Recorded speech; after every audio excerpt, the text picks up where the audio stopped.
President, if I might have a moment to respond and suggest the absence of a quorum. Does the senator withhold his quorum call? Sure. The senator from Kentucky. With regard to releasing the prisoners, I'm not asking that we release them. I think there probably have been some mistakes of people who've been let go. What I'm asking only for is due process, and we released some of those people without any kind of process and a flawed process, so we did make a mistake. Due process doesn't mean, and believing in the process doesn't mean necessarily that we would release these people. Due process often convicts. Jose Padilla was given 17 years in prison with due process.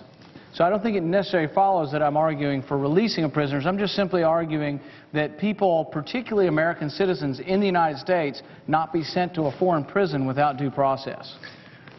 Well, Mr. President, in response to that, we're not arguing that they be sent to a foreign prison. What we are arguing is that they are designated as enemy combatants. And when they're enemy combatants, then they're subject to the rules and the laws of war. And those, and again, I point out the fact that there have been a number who have been released, who have re-entered the fight, and that kind of situation is not something that we want to prevail. So, I mean, as I said, facts are stubborn things, and they are designated as enemy combatants and will be treated as such during the period of combat. Will the senator yield for a question? Yeah.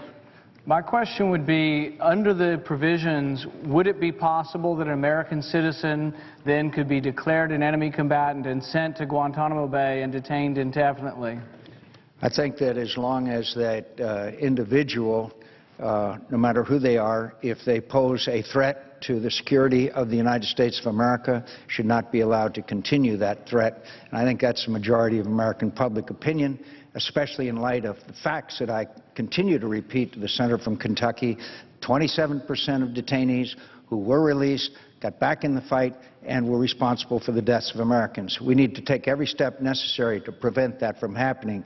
That's for the safety and security of the men and women who are out there putting their lives on the line in our armed services. Mr. President, I suggest the absence of a quorum. Or